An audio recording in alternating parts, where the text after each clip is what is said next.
দর্শক, এই মুহূর্তে আদালত প্রাঙ্গণে আছেন সহকর্মী আফজাল হোসেন, চলে যাচ্ছে তার কাছে। আফজাল, অবশেষে আইনি লড়াইয়ের মাধ্যমে নিজেদের নিবন্ধন ফিরে পেল জামাত ইসলামী, কি বলছেন আইনজীবীরা? সবশেষ তথ্য আমাদেরকে জানাবেন।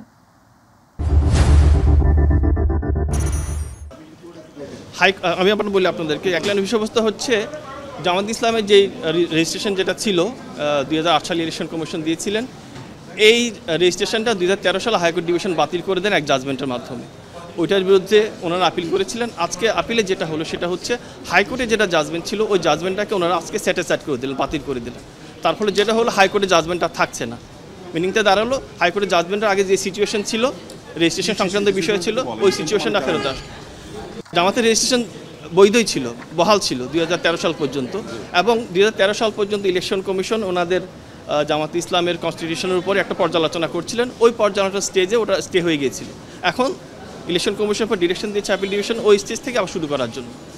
আচ্ছা, জামাতকে দাঁড়িপাল্লা প্রতীক দিতে ইলেকশন কমিশনের তো আইনগত কোনো বাধা নেই? এই বিষয়ে কোনো ধরনের ডিরেকশন এই কোর্ট থেকে আসেনি, মানে কোনো বাধা নেই? না, বাধাই বলছি না।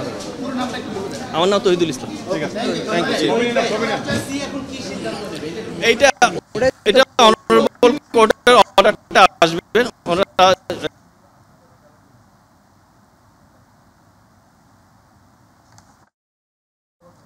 আফজাল, আপনাকে ধন্যবাদ।